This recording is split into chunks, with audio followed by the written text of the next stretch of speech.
It is now time for oral questions. I recognize the Leader of the Official Opposition. Thank you, Speaker. Speaker, my first question is to the Premier. Before I give it, though, I do want to acknowledge as well, on behalf of Ontario's New Democrats, the tragedy that befell Ottawa on the weekend, and say to the members affected that our hearts are with you, and I know it's been a difficult road for your constituents the last couple of days.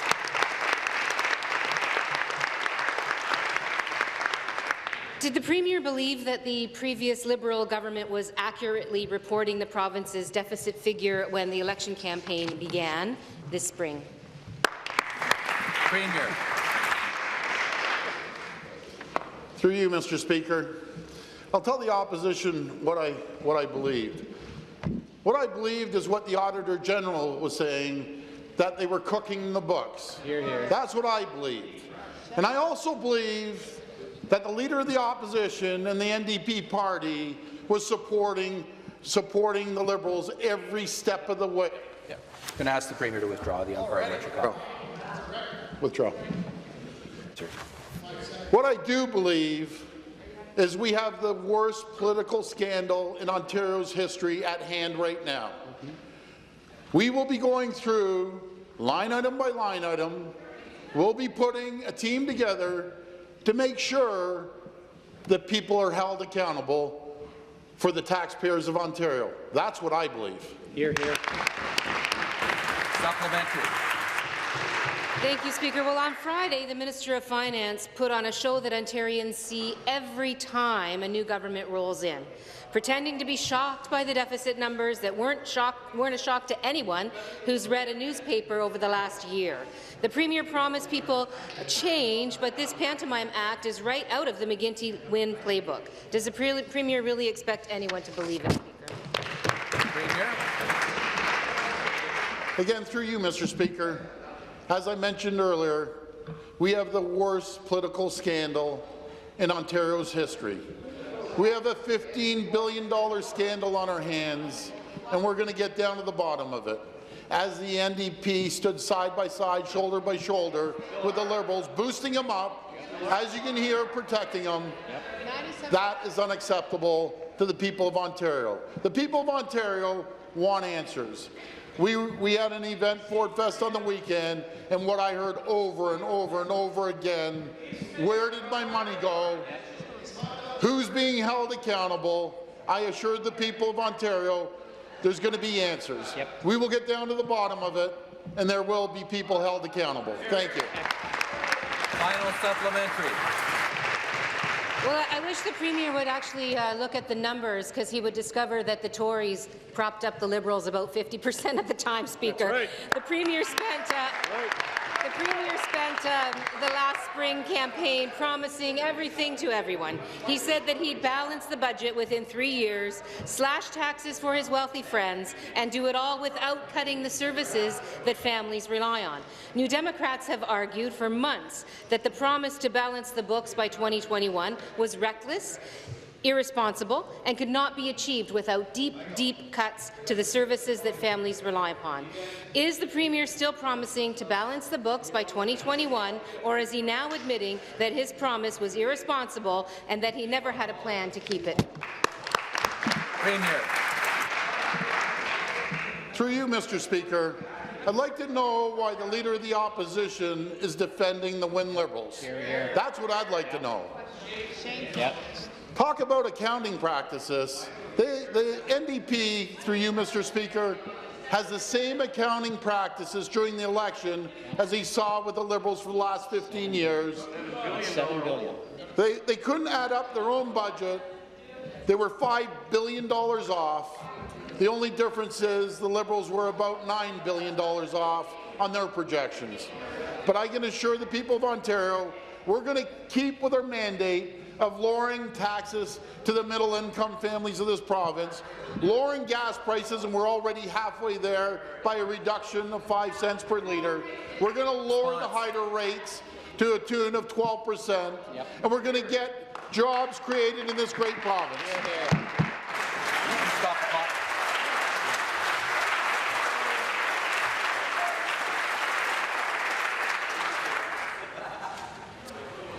Restart the clock. Leader of the Opposition. Thank you, Speaker. My next question is also for the Premier. Let's be specific. During the last campaign, the Premier echoed our commitment to end hallway medicine in our hospitals. Yet he also committed to $6 billion across-the-board cuts, which would result in hospital closures in Ontario and layoffs for frontline staff.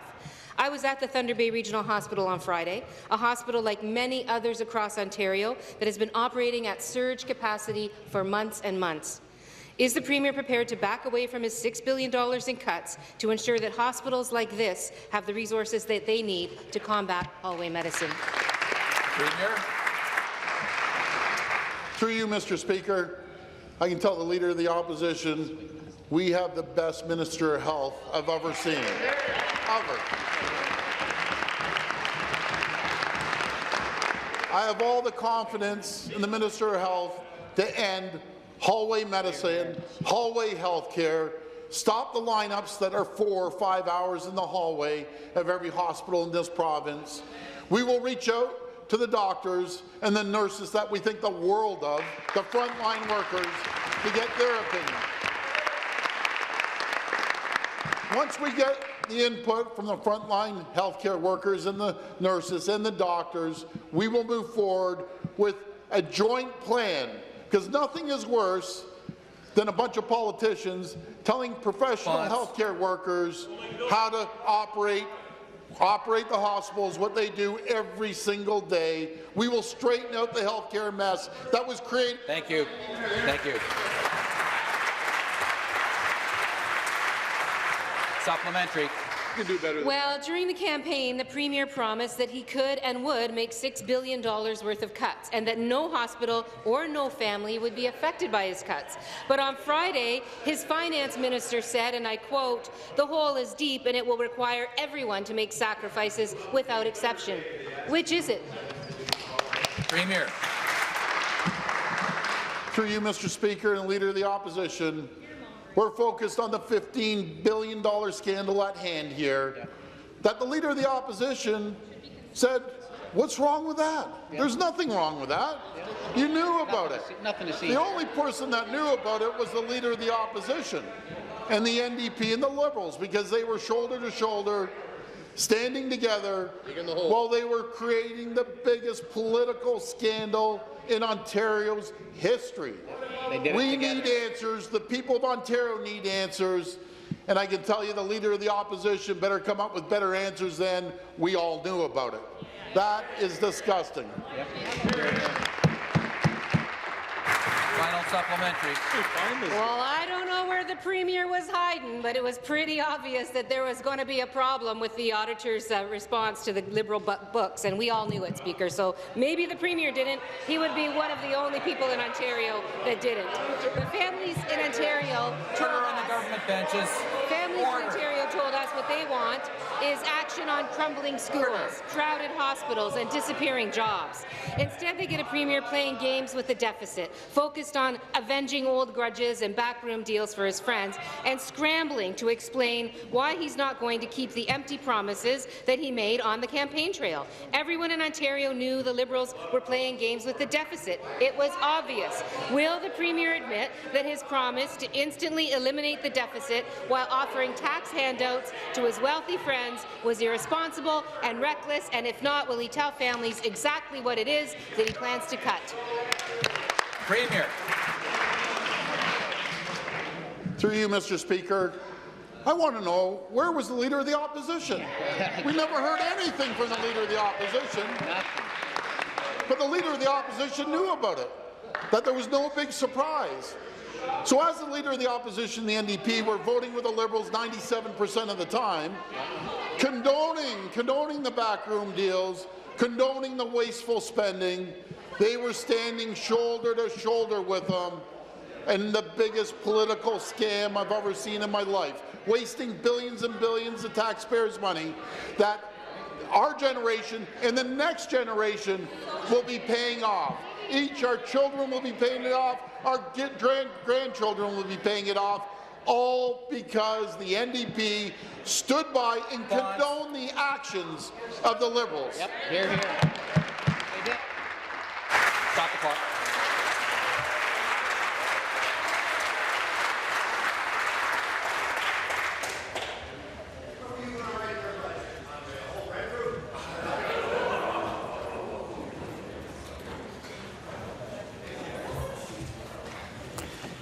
Next question, Leader of the Opposition. Start the clock. Question is for the Minister of Municipal Affairs and Housing. On Friday, as we've all acknowledged in the House this morning, the Ottawa region was struck by 2 tornadoes of devastating force. Miraculously, no fatalities occurred, as the Minister for Children and Youth has mentioned, but several were injured, homes were destroyed, and hundreds of thousands lost power. On behalf of myself and the members for Ottawa, on behalf of myself and the members of my caucus, I want to say to the member for Ottawa that there was a great deal of devastation. We want to acknowledge that and acknowledge the hard work and leadership, Speaker, of all of the first responders and folks in Ottawa that pulled together in the face of this tragedy.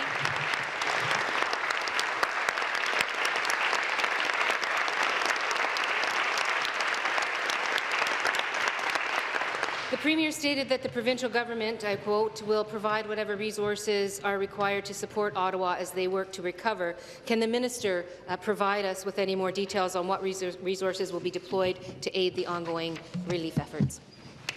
Minister of Municipal Affairs and Housing. Thanks very much, Speaker, and I want to thank the Leader of the Opposition for the question. And I also want to acknowledge the work that has been done by our first responders, hydro workers, City of Ottawa officials.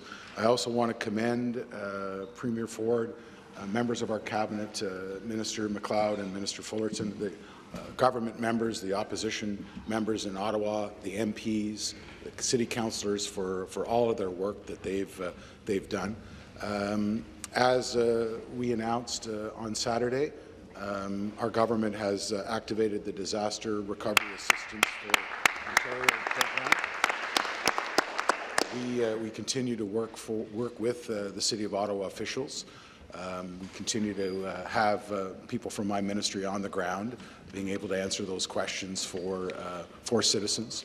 And again, I appreciate the question from the Leader of the Opposition. This is something that we all need to rally around. There was tremendous devastation in those communities, and those citizens of Ottawa are going to need not just the financial supports, but also the healthcare supports, the mental health supports. There's a lot of things that our government is willing to put up to help the City of Ottawa, and I'd be pleased to answer more in the supplement. Supplementary.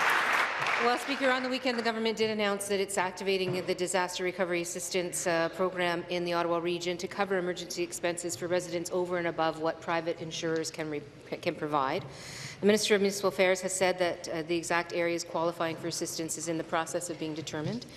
Can the minister assure the City of Ottawa and all Ottawa Region residents who have experienced property damage or loss that they will be eligible for disaster recovery assistance? We know that this program has not been as it should in the past in other situations that have occurred around our province, and we just want to get an assurance that, in fact, people who need the support are absolutely going to get it. Thank you. Minister. Thanks again to the Leader of the Opposition for the question. Typically, the DREO program, the 2 typical complaints that we received is that past governments haven't activated the program early enough, and claims took too long to process. That's why our government acted quickly and enacted the program within 24 hours of the disaster taking place. And we've committed. We have people on the ground right now in the City of Ottawa. We continue to pledge that we're going to put as much resources that we can to process those claims quickly.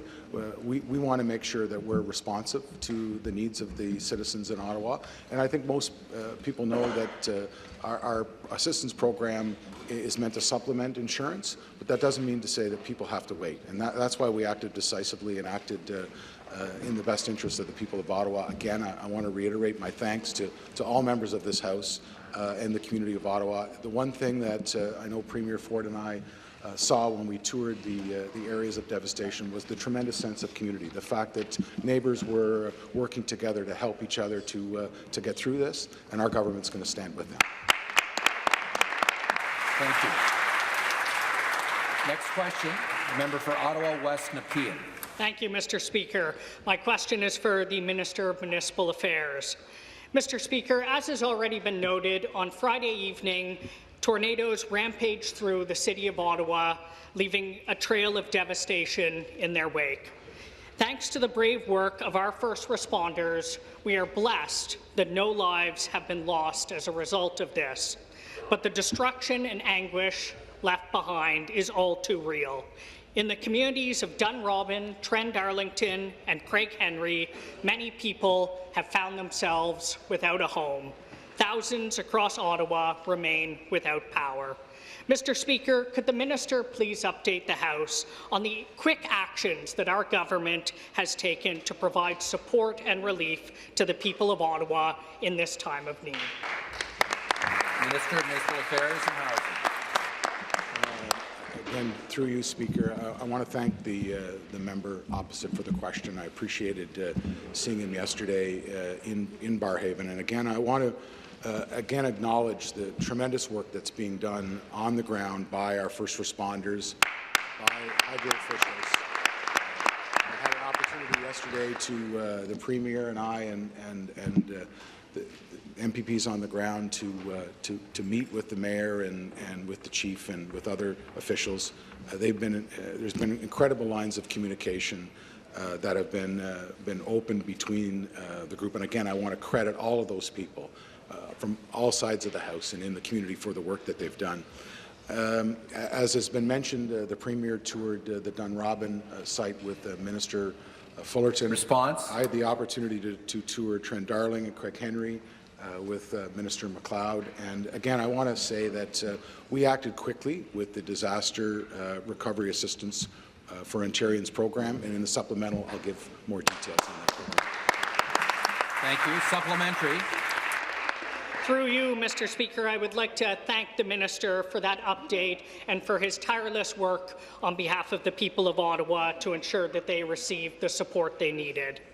Yesterday, the Premier took the time to tour some of the damaged areas and visit with residents impacted by this disaster. As he said at the time, it was truly inspiring to see the strength and resilience of our people in this time of crisis. I am proud of both my hometown and of my colleagues in this chamber and at City Hall who have stepped up and showed such tremendous leadership. I know that many families right now are concerned about the financial impacts of this disaster. Mr. Speaker, could the minister please update us on the rollout of the Ontario government's Recovery Assistance Program? Minister. Thanks again, Speaker. Thank you to the member. My ministry staff are working with Ottawa officials to identify the specific areas where the disaster recovery program will be activated. It's my expectation that those maps will be available today. The program helps individuals and small businesses recover by providing financial assistance for essential costs not covered by insurance. Examples include basic furnishings, appliances, and emergency costs. And as I said earlier, the two biggest complaints was that in the past the program wasn't activated early enough, and that it used to take a long time to deal with these applications. I've committed that my ministry will maintain a strict customer service standard to get those applications turned around as fast as possible. More information can be found on my department's website, ontario.ca disaster assistance. And for those who would like to help, I encourage you to call the Red Cross and the Salvation Army that are accepting donations. Thank you. Next question, the member for Toronto St. Paul's. Good morning, Mr. Speaker. My question is to the Premier. Since his election, many Ontarians have had serious doubts about the Premier's commitment to combating racism and prejudice. Then over the weekend, Faith Goldy, a far-right candidate for Toronto Mayor with ties to neo-Nazi groups, posted a picture on social media of the Premier posing for a picture with her and her supporters, to which she added, "Faith Nation is for nation." Will the Premier unequivocally denounce Faith Goldy and her hateful campaign and apologize to the Ontarians for appearing in a photo that is now being used as a de facto endorsement? Good question. Premier. Boy, they've sung, Mr. Speaker, they've sung to a new low. They've sung to a new low that if they were at Ford Fest, it's the most diverse group anywhere in Canada, anywhere. of every race, of every creed, of every color, of every religion, and every political stripe. There's no group in the entire country that represents Toronto and Ontario more than Ford Nation does. And I can't help when thousands of people are coming at you and they're taking pictures right, left, and center. You know something? They've hit a new low. They've hit a new low because I'll tell you what the people at Ford Fest talked about. Come to order. The people at Ford Fest talked about the $15 billion scandal, the wasted taxpayers' money, how the NDP stood side by side with the Liberals as the scandal was unrolling year after year after year. That's what the people of Ford Fest were talking about. They weren't talking about anything else. They're disgusted by this financial scandal they face right now in the province of Ontario. Thank you. Thank you. Supplementary. The Ford government is standing up and applauding. The Ford government is standing up and applauding for racism and prejudice. Shame on you.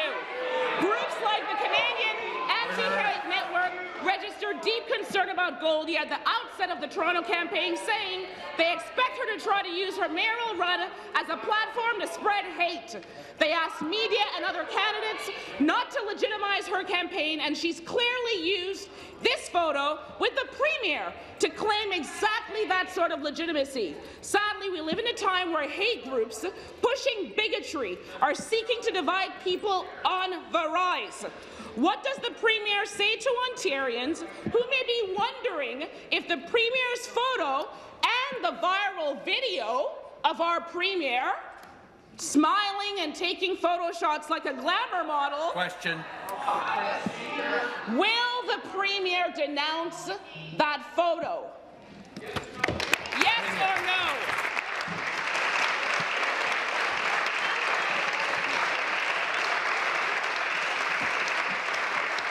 Premier.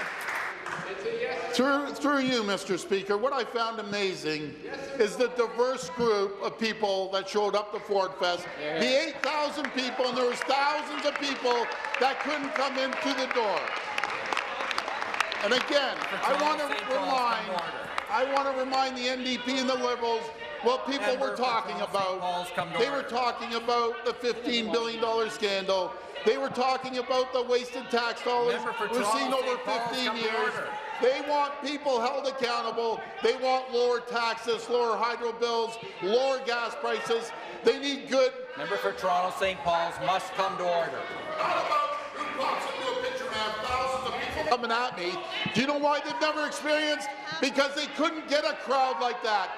Any of them couldn't get a crowd like that. That is what Ontario's representative is the group of people that. The member for Toronto St. Paul's must come to order.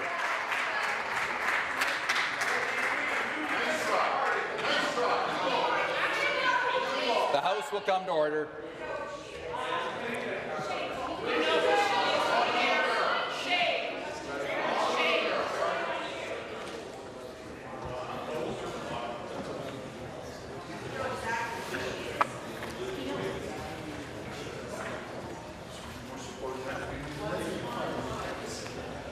Next question, the member for Flamborough-Glanbrook. Speaker, and my question is for the Minister of Finance. And last week we learned the ugly truth about the state the Liberals left this province in, thanks to the work of the Independent Financial Commission of Inquiry. Along with my colleagues, I was absolutely shocked and disappointed to learn the extent of the Liberals' waste and mismanagement over their 15 disastrous years in government. It is crucial that we end the Liberal culture of scandal after scandal and allow the public to once again have faith in its government. Hear, hear. Can the minister explain what further work is underway to restore accountability and trust in this province's finances? Minister of Finance. Speaker, and to the member from Flamborough-Glanbrook for the question. The Commission's report Speaker, reveals the Liberals' culture of waste and mismanagement was embedded at the highest levels. The Liberals told us they balanced the budget in 2017-18 when they really ran a $3.7 billion deficit. Then, in the election year, they made empty promises for programs they could not afford. Instead of being honest about the cost of their out-of-control spending, the Liberals made up their own accounting rules to keep the true cost from the public. The Liberals secretly ran a $15 billion deficit, billions higher than anyone could total, by using what the Auditor General called bogus, quote, bogus numbers. The Commission's report serves as an important first step in restoring accountability and trust in Ontario's finances. Speaker, our government is committed to respecting taxpayers and putting Ontario's fiscal house back in order. Supplementary.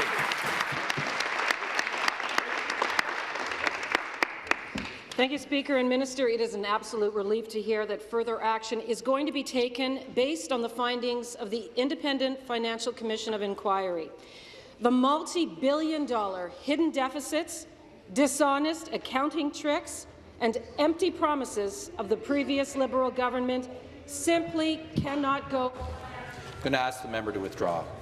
Withdraw. The previous Liberal government has simply betrayed the trust of the people of Ontario and must provide an explanation. Could the minister explain why it is so crucial to restore accountability and trust following this Liberal scandal? Minister. Thank you, Speaker. Thanks to the Commission's diligent work, we now have a true accounting of Ontario's fiscal position. This was a necessary first step in restoring confidence in the government's books.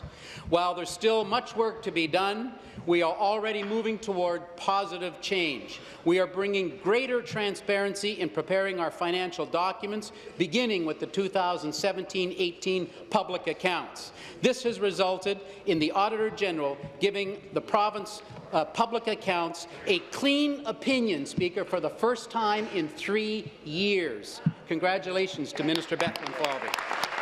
It is now our duty to return to a balanced budget. We will do so on a timetable that is reasonable, modest and pragmatic, Speaker. Together we will return Ontario to balance and reclaim our position as the economic engine of Canada. Thank you. Next question, the member for Niagara Centre. Here, through you to the Minister of Municipal Affairs and Housing. Last week, the minister was scrambling to explain why Toronto should be reduced to 25 councillors, serving 2.9 million citizens, while his riding of Leeds-Grenville has a total of 96 councillors representing 70,000 citizens. Wow. He couldn't explain the discrepancy, but he did say that other municipal councils were under review. Can the minister tell us whether he'll be reducing the number of councillors serving his riding of Leeds-Grenville from 96 to 1, and what other municipalities are under review? Minister. Well, I want the member for the question, and I did talk about in that scrum the review of regional governance that we started informally at the Association of Municipalities of Ontario conference, and that would be more formalized in the fall. The member is right. There are 13 municipalities in Leeds-Grenville, and the average council size is 7 elected officials. My officials in my riding are very efficient. In fact, I think they can give the council in Toronto a few lessons on how to run an efficient and effective council meeting, and I'd be more than happy to extend further details in the supplementary. Supplementary. Speaker, this minister has reduced Toronto's local representation to 1 councillor for every 110,000 constituents, while his riding has a councillor for every 729. Wow. Municipal leaders across the province saw what happened to the City of Toronto. The Premier ignored the elected representatives of that municipality, threw an election into chaos, and made it clear he'd take a chainsaw to the Charter of Rights to get his way. Mr. Speaker, the logic is flawed, the process is unfair, and the numbers don't add up. Will the minister commit today to dealing respectfully with elected municipal governments to ensure that they get the final say on the size and design of their municipal councils? Minister. Speaker, again, through you to the member, here's a number that I want the member to hear, and that is 0. That's the amount of full-time councillors that are in Leeds-Grenville. And I want him to listen to the other number again, 0.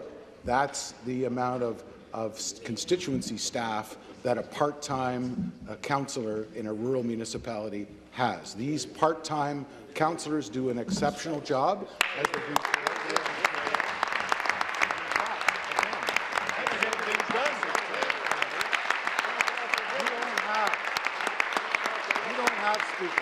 In a rural municipality, a 15-hour council meeting. You don't have the deadlock and dysfunction that we've seen at Toronto City Council. That's exactly why we passed the Better Local Government Act. The member can talk about part-time rural councillors all he wants. We've placed this bill on the order paper and it's passed, and we look forward to working for that with that Toronto Council on October 22nd. The member for Don Valley East. Very much, Mr. Speaker. I also, on behalf of our caucus, would like to recognize the devastation that took place in Ottawa and thank everyone involved in the cleanup, especially our first responders.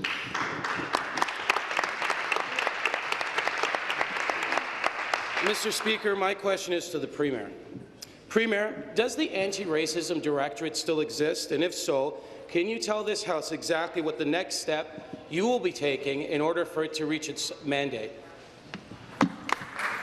Premier. Through you, Mr. Speaker, I can reassure the House here, I can reassure the people of Ontario that we denounce all forms of hate. All forms of hate. And we will not waver from denouncing all forms of hate. What I'd like to ask the member from Don Valley East was, what was he doing when his team was wasting $15 billion of the taxpayers' money? That's what I'd like to ask the member from Don Valley East, as they stood shoulder to shoulder along with the NDP and their whole gang over there, wasting billions and billions of dollars of taxpayers' money. I'd like to ask the member from Don Valley East how many backroom deals he was involved in. How many backroom deals was he involved in? We're going to find that out, how many deals you were involved in, along with... Thank you. Thank you. Supplementary. Well, thank you very much, Mr. Speaker. I have a prediction that's pretty much going to be the same answer this Premier gives time after time for the next year. You know, we see through that, Premier. My next question to the Premier, within the Anti-Racism Directorate, there was a commitment of $47 million to support Black youth in Toronto, Hamilton, Windsor, and Ottawa. I would like to know, Mr. Premier, do you still intend to fund the $47 million to support the Black Youth Action Plan? Recently on the website, all the information has been taken down, and people would like to know if you're still committed to supporting that. Thank you, Mr. Speaker. Premier. Minister of Community Safety and Correctional Services. Minister of Community Safety and Correctional Services. Thank you, Mr. Speaker, and thank you for that question.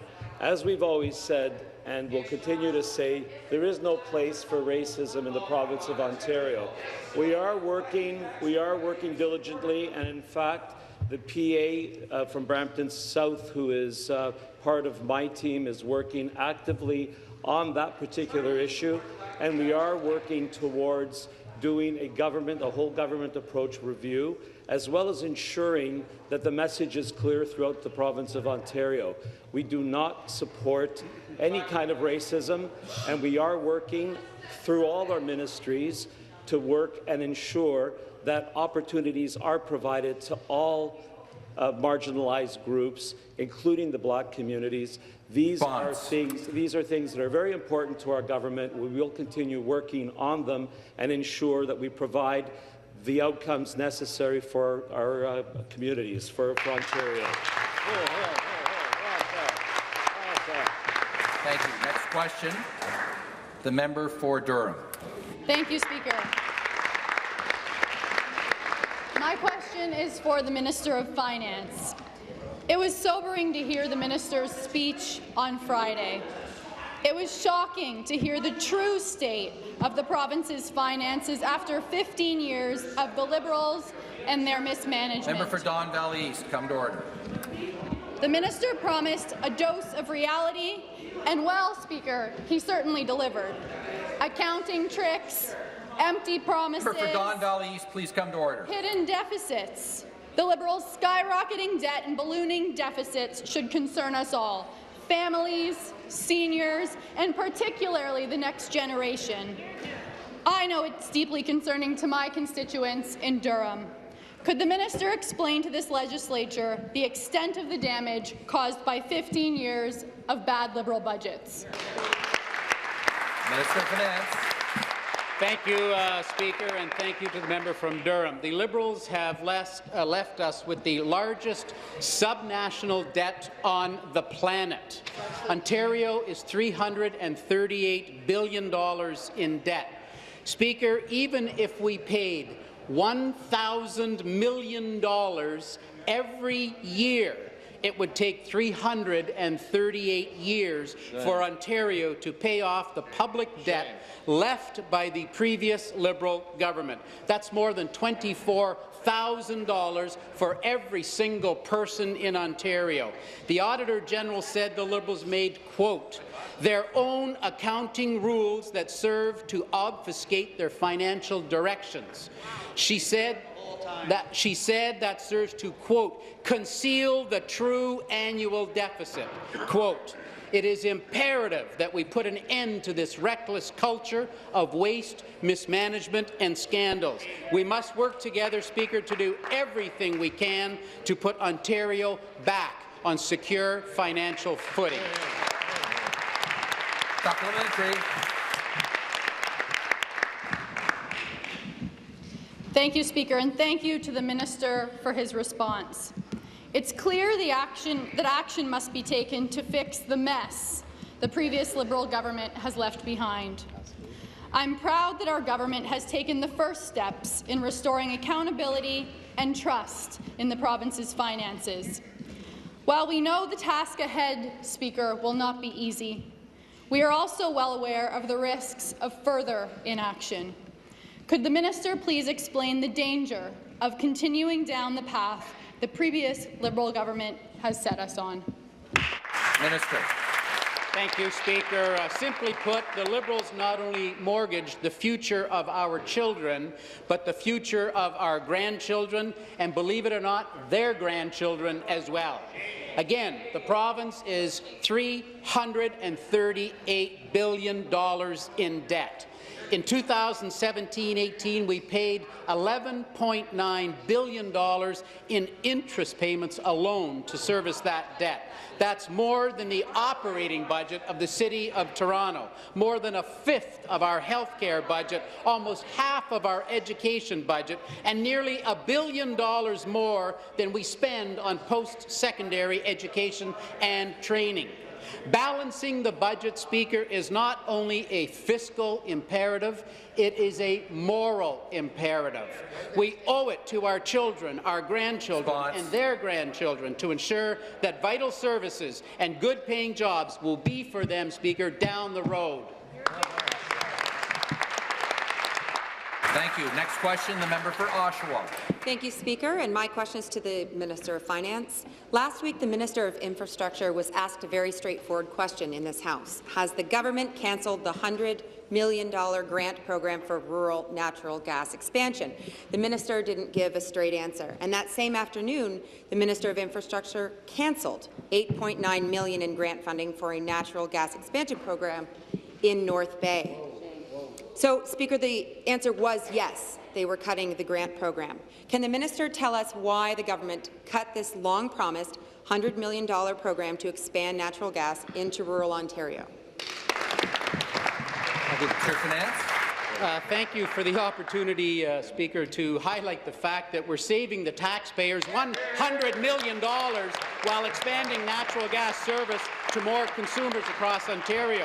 This is simply swapping taxpayer funding for private sector investment. It's quite something, actually, to hear the member attacking this when CBC reported last week that her own leader was, quote, in agreement with Ford about natural gas expansion. Are they still on speaking terms, Speaker? You know, we've seen this time and time again from the NDP over the years. They tell one group one thing and tell another group of people the complete opposite, Speaker. The negativity expressed by this member and other critics are putting the project in North Bay in jeopardy. Her comments are completely irresponsible. Supplementary. Thank you, Speaker, and again to the Minister of Finance. Interesting about doing one thing and saying another, because, Speaker, it is unbelievable that this Conservative government would start the day by announcing a program to expand natural gas into rural Ontario and then spend the day cancelling $100 million in funding to expand natural gas into rural Ontario. So, this funding cut has unexpectedly and suddenly halted a natural gas expansion project in North Bay. So, Speaker, through you to the minister, did the Minister of Finance actually approve this funding cut to the people in his own riding? Minister of Finance. Minister of Infrastructure. Minister of Infrastructure. Well, thank you very much, Mr. Speaker, and I thank the members opposite for the question. Mr. Speaker, we campaigned in the last election to open Ontario up for business and to lower energy bills for the people of this province. Mr. Speaker, the opposite party supports only 12 individual projects across this province for a cost of $100 million. What our plan is going to do, Mr. Speaker, is add 80 new communities. 80 communities in Ontario will have access to natural gas. Mr. Speaker, that's nearly 35,000 more individuals, more households that are going to have access to natural gas. And, Mr. Speaker, what this does, this saves those households up to $2,500 per year. And, Mr. Speaker, this is on top of scrapping the carbon tax here in Ontario. That's going to save an additional $80 per year for those families. Now, Mr. Speaker. Thank you. Thank you.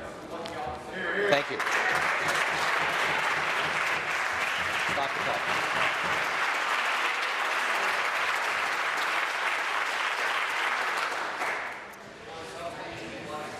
Start the clock. Next question. The member for Kitchener-Conestoga. The question is for the Minister of Finance. We ran on a commitment to the people of Ontario to restore accountability and trust in the province's finances. After 15 years of Liberal waste and mismanagement and scandal, the people of Ontario spoke loud and clear. They had enough. The people decided it was time for a government that would respect them and respect their hard-earned tax dollars, and for good reason. Last Friday, the minister showed us all just how damaging the Liberal government's failed fiscal policies have been to our province. Could the minister please explain the shocking findings of the Independent Financial Commission of Inquiry? Minister of Finance. Well, thank you, Speaker, and thank you to the member from Kitchener-Conestoga. I agree, Speaker, we must take immediate action to restore accountability and trust in government. That's why this morning, Premier Ford announced our government's intention to form a select committee on financial transparency. Should the motion pass, Speaker, the committee will use the findings of the Independent Financial Commission of Inquiry to determine how the Liberals' disastrous policies ever saw the light of day. The scandal laid out in the pages of the Commissioner's report is unprecedented in recent Canadian history. The Liberal Party's accountability for this scandal did not end on Election Day, Speaker. Their accountability started that day, the day Premier Ford took office. People deserve answers, and we will ensure that the people of Ontario get those answers. Thank you, Speaker, and thank you to the Minister for his answer. It is disappointing to see the depths of the previous Liberal government's waste and mismanagement. It was no wonder that the people of Ontario voted for a government that is committed to restoring accountability and trust that was absent for so long. Our government has been making positive change for people right across the province since day one. However, the minister's speech last week illustrated the challenging road that lays before us. Could the minister please inform the House of our government's next steps in fixing the mess the Liberals left for us? Minister of Finance. Thank you, Speaker. I would encourage everyone here to take a look at the Auditor General's pre-election report on Ontario's finances. In it, she said, and I quote, "The government is making up its own accounting rules." Quote. She used words like, quote, "conceal," bogus, deceptive, and unreliable, quote, to describe Liberal documents tabled in this legislature. This is not a normal situation we're seeing, Speaker. I'll say this again. What we are witnessing is without precedent in Canadian politics. When taken together, the conclusions of the Auditor General and the Commission of Inquiry are a scathing indictment of how the Liberals broke the public's trust. This is not only about the numbers, Speaker, it's about transparency and trust. The situation cannot be allowed to fester any longer. We will restore accountability and trust in government. Yeah.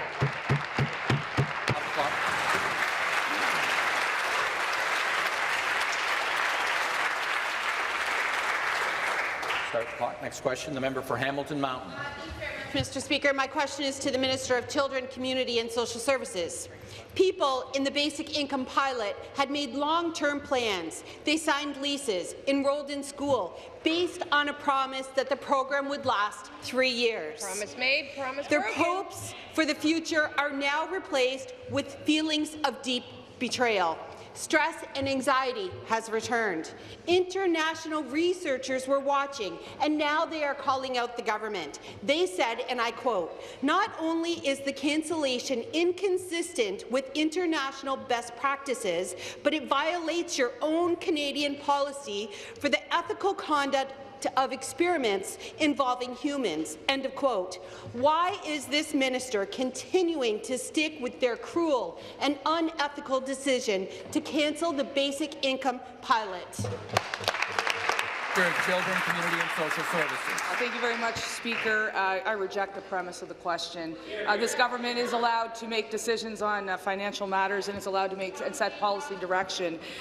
This matter is before the courts, so it would be inappropriate for me to comment on specifics. But what I can tell you, and what I said in July and what I said in August, that there will be a compassionate runway, which is happening. No one has lost their checks as of this month, and that member opposite knows full well. And if she would like to listen to the response, I'll provide her with the action plan of this government.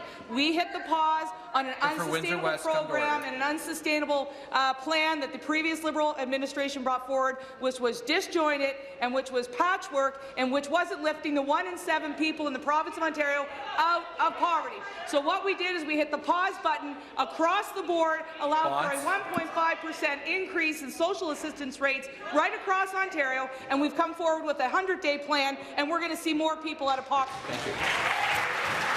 Thank you. Supplementary. Remind the government that on the campaign trail, the Premier said that he would not cancel this program, and yet here he is cancelling the program. Promise made, promise broken. And adding insult to injury, the people whose lives were ripped apart have never received any communication from the ministry. No letters, no emails, no phone calls. All they have to go on are media reports. The disrespect shown by this government is absolutely reprehensible. They had just ripped away the hopes, dreams, and income of the basic income participants, but they didn't have the common decency to speak to them. Speaker, when will this government show just a little respect for Ontarians? Some real compassion. Minister. Thanks, Speaker. We have been very clear. We are going to be very compassionate government. We are going to make sure that the 1 in 7 people living in poverty in this province are set up for success. That means where someone is employable, we are going to put the supports in place to get them back into the workforce. Where they're not employable, we're going to make sure they have the supports in place to make their life a lot easier. But what wasn't happening under the previous Liberal administration, aided and abetted by that official opposition for 97% of the time was a patchwork system that didn't lift people up. There was no social safety net. So let me say this. The best social safety net is a compassionate society. The best social circumstances are when those people who can work are working, and the best social program in the province of Ontario is a job. Stop the clock.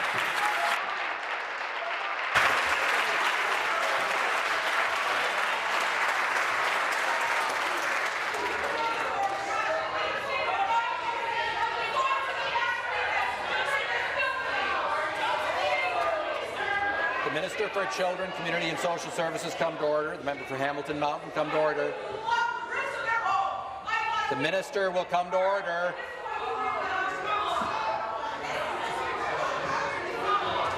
The Minister will come to order. The member for Hamilton Mountain will come to order. The member for Windsor West will come to order. I'm going to warn the member for Hamilton Mountain. Stop now. It's stopped now.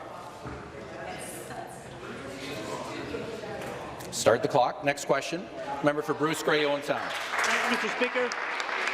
My question is for the Minister of Energy. Last week, our government took action to deliver on our promise to repeal the Green Energy Act. After 15 years of bad decisions by the Liberals and being enabled by the NDP, Mr. Speaker, we find this province's hydro system in the mess it is in today. The Green Energy Act was a crucial part of those bad decisions, and I know repealing it is an important step for our government. Can the minister please tell the members of this House and all Ontarians why it is so important to repeal the Green Energy Act? Minister of Energy. I want to thank the member for Bruce Grey, Owen Sound, and as well for the question, and as well, Mr. Speaker, for the member from Lambton, Kent, Middlesex. Our Minister of Infrastructure, the champion of fighting against this horrible act, the Green Energy Act. More than 7 years of his commitment has finally paid off. Let's be clear, Mr. Speaker. The only thing green about the Green Energy Act is the green that lined the pockets of Liberal insiders, Mr. Speaker. The Green Energy Act also represents the largest transfer of money from the poor and middle class to the rich in Ontario's history. It's a symbol of a failed energy policy of the past, with no regards to the people who actually pay hydro bills month in and month out. The Act forced wasteful projects on unwilling communities and drove up the costs of hydro bills for families and businesses across this province. Mr. Speaker, our government was elected to deliver on our promises for the people.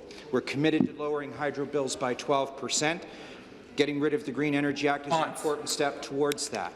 A promise made, Mr. Speaker, a promise kept. Supplementary. Thank you, Mr. Speaker. Back to the Minister. I'd like to thank the Minister of Energy for his leadership on this important step in the right direction. Lowering hydro costs for the people of Ontario is one of our government's most important promises and priorities. I'm happy to know that our government is making good on that promise, Mr. Speaker. And I know the minister is from northern community of Kenora and Rainy River, and I want to join with all of his constituents there in wishing him a happy birthday today. Oh, happy birthday! And I know that he understands the impact to rural communities like mine and Bruce Grey, Owen Sound, and all of the great ridings around this province. Mr. Speaker, can the minister please tell the members of this House and all Ontarians how repealing the Green Energy Act is going to help rural communities? Minister. I want to thank the member for his question, and it's true, I'm now old enough to reflect back on a province that had an energy advantage. Manufacturers here in southern Ontario, forestry mills, and mines firing on all cylinders because Ontario had a responsible energy plan. That changed 15 years ago, and the Green Energy Act had a lot to do with that. Mr. Speaker, repealing this act is about giving power back to the municipalities and back to the people of Ontario. Our government is making sure that communities in rural Ontario aren't forced to become home to wasteful energy projects in the future. I take this quote from Rex Murphy, one of the most respected political commentators in Canada, who stated, "Ontario's Green Energy Act was a horror for business, a gross invasion of municipal authority, and sent successive Auditor Generals to whatever is the Chartered Accountant's version of a hospice centre." Mr. Speaker, less eloquently, a Liberal elites got rich, Liberal Party coffers were filled, and the pocket... Thank you. Thank you. Stop the clock.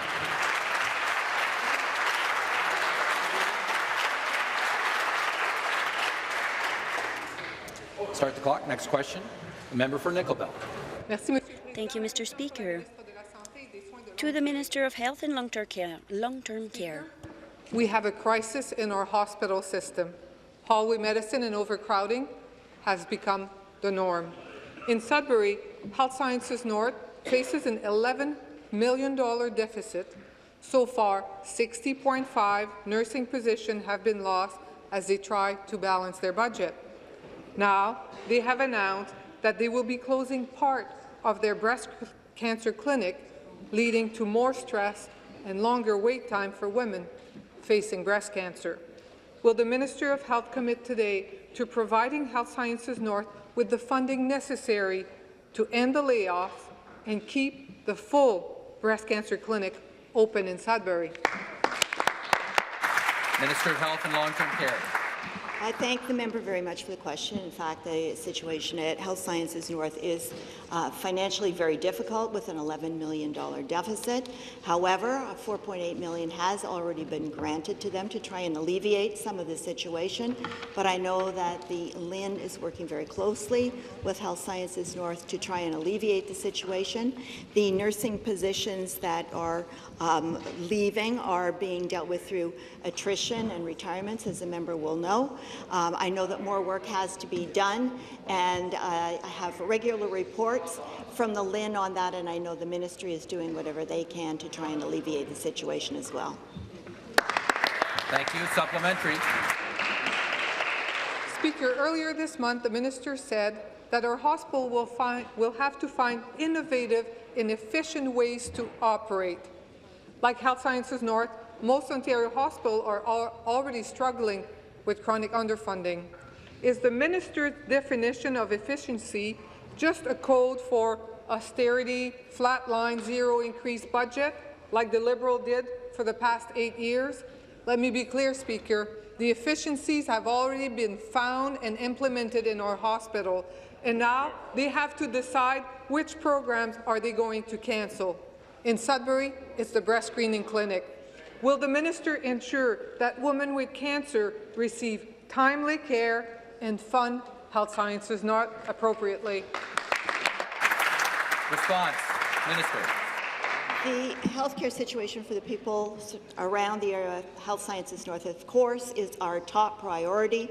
We don't want anyone to lose services, but while I recognize that most hospitals have done some work to find these efficiencies, there is still a lot more work to do. We also know that many hospitals in Ontario right now are operating at over 100% capacity, that there are beds in places that should not be beds. We are trying to alleviate that situation by, first of all, building more long-term care beds, because up to 25% of all patients in any hospital across Ontario right now are being filled by people who should be elsewhere. They don't need to be in hospital, but they're there because they can't get to a long-term care bed, or they can't get to home care because they don't have the supports that they need. We're also working on alleviating the response and the issues related to people with chronic mental health problems, many of whom circle in and out of hospitals. We need to deal with that. Thank you very much. Next question, the member for Brantford Brant. Good morning, Mr. Speaker. My question is for the Minister of Tourism, Culture and Sport. I was delighted to see that the Minister was able to attend the Ontario Coaching Excellence Awards this weekend in Toronto. And I was also happy to see that Megan Wilson, a rugby coach from my riding of Brantford Brant, was honoured with the Grassroots Coach of the Year award. Ms. Wilson was honoured for her work on a free rugby camp on the Six Nations of the Grand River, where youth aged 5 to 12 could participate. The Iroquois Roots rugby program she started in 2017 allows Indigenous youth to participate in rugby programs free of charge. Megan is also a full-time student, a varsity rugby player at McMaster University, and tireless volunteer that makes our communities better off.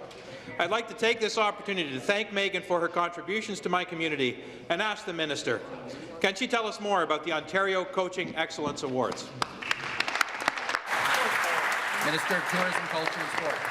Thank you. You are rightfully proud of Megan. She is doing an excellent job in Brantford. So thank you for your question. I also want to congratulate Megan Wilson, but she was one of 9 coaches who were honoured for their hard work and dedication this weekend. If I may, Speaker, I would like to congratulate Don Manikowski of Oshawa, Ian Atkinson of Waterloo, Giuseppe Politi of Sudbury, Glenn Pauley of Waterloo, Ryan Jones of Scarborough, Brenda Willis of Kingston, Ian Rupnaran from Brampton, Jay McNeely from North York, and Kathy Boys from St. Catharines. It was an honour this weekend to acknowledge the excellent work that the great coaches are doing across our communities, kicking off the 4th annual National Coaches Week by participating in the Ontario Coaching Excellence Award. We're celebrating the people behind the teams that we see on the ice, in the water, in our courts and on our fields. I'd like to take this opportunity to recognize the superb... Thank you. Supplementary. Through you, Mr. Speaker, thank you, Minister, for that answer.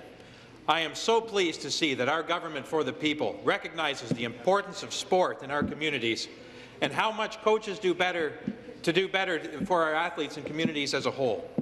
I think I can speak for members from all sides of the House when I say that coaches give us so much to our local athletes and that we should be taking steps to make sure we recognize their great work. Can the Minister please provide the House with more details concerning the Ontario Coaching Excellence Awards and National Coaches Week? Minister. Happy to. The Ontario Coaching Excellence Award is a kick-off event for the National Coaches Week here in Ontario and across Canada. The award honours 10 coaches from all across Ontario who've made a difference coaching aspiring athletes. These coaches work with athletes ranging from grassroots level, like Megan, to those performing on the Olympic stage. September 22nd through to the 30th marks the 4th annual National Coaches Week, the 13th Coaches Week in Ontario, to celebrate the tremendous impact coaches have on athletes in our communities. The Coaches Association of Ontario has also partnered with 4 communities from across the province to deliver community clinics which recruit, develop, educate and celebrate community volunteer coaches. I call on all members to thank their coaches in their riding for the wonderful work they are doing. Thank you. Question, the member for Timiskaming Cochrane. Speaker, my question is to the Minister of Agriculture, Food and Rural Affairs. It was great to spend some extra time at the IPM last week and great to see my fellow colleagues there as well. But the word on the back roads and at the streets of the IPM is that Foodland Ontario is on the chopping block by the Ford government. The goal of this program is to encourage people to eat Ontario-grown food, and we all know the slogan, good things grow in Ontario. Coined in 1977, by the way, this program helps farmers, processors, and consumers. And you know what, Speaker? It creates jobs, good jobs in rural Ontario. My question to the Minister is, can he ensure the farmers and processors of Ontario that this program will not be cut in any way, shape or form? Thank you, Speaker. Minister of Agriculture, Food and Rural Affairs.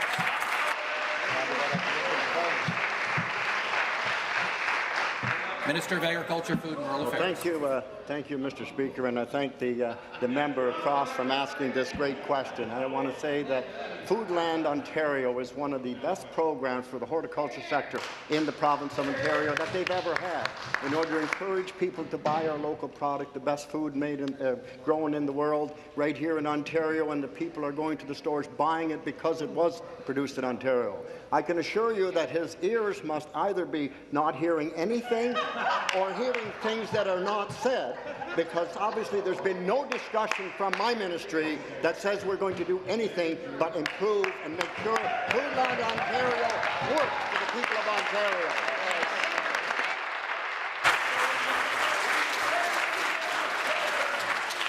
That concludes the time we have available for question period this morning. I beg to inform the House that pursuant to Standing Order 98C, a change has been made to the order of precedence on the ballot list for private members' public business, such that Mr. Gates assumes ballot item number 32 and Mr. Rakocevic assumes ballot item number 45. I wish to inform the House that we have a former member visiting us today in the Legislature.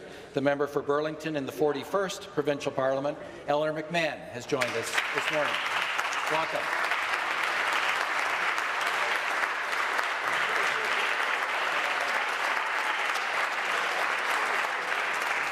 And the member for Ottawa South informed me that he wishes to raise a point of order. Thank you very much, Mr. Speaker, and I'll be quick. I just wanted to add to what the member from Nepean Carleton said. Ottawa South, too, was affected by the storm. There's some very small pockets in Hunt Club and Greenboro and South Keys where there's been some very serious damage. People have lost their contents of their house, their roofs, and I want to thank the minister for, I had a good chat with him. But I also want to thank all the residents who over the weekend were helping each other. It was really quite incredible. People were checking on neighbours, seniors, people with babies. And one man said to me, Brian said, you know, I didn't know it would take a storm like this for me to get to meet all my neighbours. And I would like to say one more thanks to the Ottawa Hydro crews who spent about 2 days on Ottawa Hydro crews who spent, thank you for correcting me, Ottawa Hydro crews who fixed Albion Road. They were there for about 2 days. And it's dangerous work, and we all owe them a debt of gratitude. Thank you.